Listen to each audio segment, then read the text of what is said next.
Heren, het is nu 4 uur. Je hebben dik 2 uur bij elkaar zitten. Hoe verroen dat peteer? Hoe verliep dat gesprek? Nou, eigenlijk heel goed. Want ik heb vanaf het begin af aan gezegd, het is een beetje een storm in een glas water. En als dan de emoties er een beetje af zijn, want we hadden allebei wel een reden om een beetje boos te zijn, dan ben je het ook al vrij snel eens. Ja, waarom wie een Jolilk? Nou, ik werd een beetje pissig omdat ik plotseling een opgewonden briefje van meester Stoker kreeg. En wat zit er in het briefje? Nou ja, zoals iedere brief van een advocaat is, dan denk je van, goh, ik heb iets ontzettends gedaan, maar dat vond ik wel meevallen. Ja. En Veenstra, waarom wie een Jolilk? Ja, omdat er een aantal dingen gezegd waren die niet helemaal waar waren. En dat is nu uit de lucht? Ja, daar hebben we uitvoerig met elkaar over gesproken. En we hebben met elkaar gezegd dat we daar niet mee moeten doorgaan, zand erover. We hebben het goed uitgesproken, we hebben het uitgelegd. En daar blijft het wat ons betreft bij. Dus er komt geen kwartpleit? Nee, dat weten we nog niet. We hebben met elkaar afgesproken dat we toch het een en ander nog even gaan rechtzetten. Dus er komt woensdag een artikel in de VI. En als dat naar ieders tevredenheid is, dan komt er inderdaad geen kort geding. Nee. Dus meneer Derksen, er komt alsnog een rectificatie?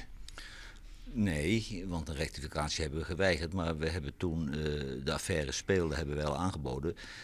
We kunnen wel via een interview je de gelegenheid geven om te nuanceren en eventuele fouten die wij gemaakt zouden hebben toe te lichten. Nou, dat is nu gebeurd en wij zijn heel tevreden met deze afloop. Want niet dat ik bang ben voor een rechtszaak, maar beide partijen hebben eigenlijk niks aan een rechtszaak. Want dan kom je altijd allebei redelijk beschadigd uit, omdat daar op het scherpst van de snede gestreden wordt. En die behoefte heb ik ook niet. En ieder weldenkend mens heeft die behoefte niet, dus Veenstra ook niet. Nee. Want welke flates vinden jou dan, Veenstra, die Voetbal International maakt?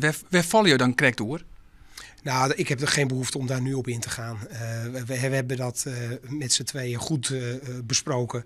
En ik zou zeggen, koop dan woensdag de VI en kijk maandag naar het programma. En dan zal duidelijk zijn op welke thema's wij met elkaar gesproken hebben. Je bent er hees van, hè? Wie een lang peteer.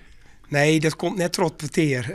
Ik ben al een skofje verkouden en grieperig. En ja, dat won me net oergeen. Dus vandaar dat ik wat les van de stem heb. Ja. Het is ook een beetje een dominante man. Hè? Hij is doorlopend aan het woord geweest. Maar dit soort zaken, daar kun je wel 3 dagen over praten. Maar het zijn ook vaak punten dat het gaat over de interpretatie. En een interpretatie van een clubman die het beleid bepaalt, is vaak totaal anders dan de interpretatie van een journalist. En die hebben allebei hun eigen waarheid. En als je nou die waarheid naar elkaar toeschuift, dan ben je er snel uit. Maar de 2 verslagjouwers zitten er direct bij, Tom Knipping en Ivan van Duren. Ziet er zijn nou mis dan met het vorige artikel? Nee, nogmaals, het gaat over interpretatie. En ik heb de vervelende rol als hoofdredacteur, ben ik verantwoordelijk voor alles, terwijl ik er nauwelijks bij betrokken was. Maar daar loop je natuurlijk niet voor weg. Dus ik heb meer als toehoorder erbij gezeten, want het gaat om 2 journalisten die 14 dagen met een verhaal bezig zijn.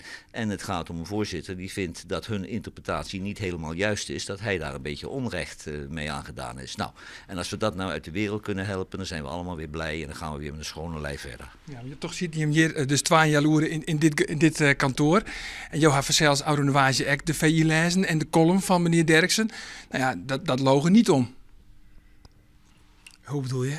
Nou ja, de column lezen van meneer Derksen, neem ik aan. Van afgelopen woensdag, die over mij ging. Ja. Dat ik een enge man ben. Ja, nee, die heb ik gelezen, ja. En dat is nou ook weer helemaal uitpraat. Ja. Nou, nee. maar over columns valt niks uit te praten. Dat is een persoonlijke interpretatie. De columnist heeft de vrijheid om zijn mening te mogen geven. Nou, en dus sta je nog altijd achter? Ja, natuurlijk, want je bent natuurlijk een geweldige Hansworst als je dat terugdraait.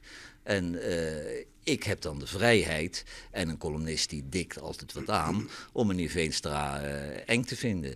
En ik heb nog tegen hem gezegd, hij had een broer van Wilfred Genee kunnen zijn, want die is pas echt eng. Dat is geen compliment. Een broer van Wilfred Genee? Nee, ik moet uitkijken, want anders gaat hij weer naar de rechter. Maar dat is dus echt helemaal uit de verhoord. En eigenlijk kunnen we zeggen van alle plooien weer Gladstrutsen en Voetbal International en Jereveen eigenlijk had geen problemen meer met Voetbal International. Nee, dat kun je wel stellen. Kijk, als je aan zo'n proces begint, dan denk je persoonlijk van... ja, ik had eigenlijk in Amsterdam moeten staan om me gelijk te halen. Maar we doen het voor de club. We doen het voor Sportclub Heerenveen.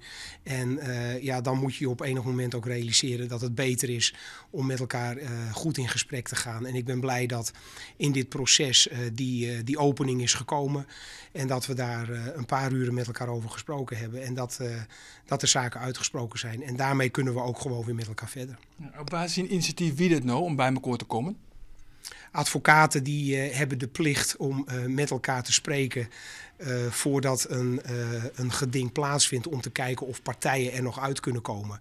En in dat gesprek zijn een aantal opties aan de orde geweest die met ons overlegd zijn.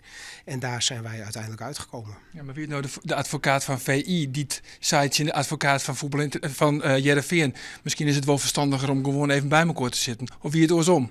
Nou, dat vind ik eigenlijk niet zo relevant. Ik heb me er helemaal niet mee bemoeid. Toen ik de eerste brief van meneer Stoker kreeg, toen heb ik ook een advocaat ingeschakeld. Ik heb gezegd, vanaf nu communiceer jij maar met meneer Stoker, daar ga ik niet tussenin zitten. En ik heb van mijn advocaat toen ook het bericht gekregen dat hij met Stoker er min of meer uit was dat ze voor een andere oplossing gingen kiezen. En goede advocaten die zorgen er altijd voor dat er geen rechtszaak komt. Dus in dat kader ben ik best tevreden. Joen is er natuurlijk weer voor een televisieprogramma. En je hebben al troskiemerlid en je zit gewoon aan tafel bij Wilfred Gené. Als het onderwerp nou komt over Heerenveen en dat zal grif onder water komen. Ja, dan is alles weer goed. Koek en ei. Als je daar weer over begint te zeiken, ga ik weer naar huis. Helder. Bedankt.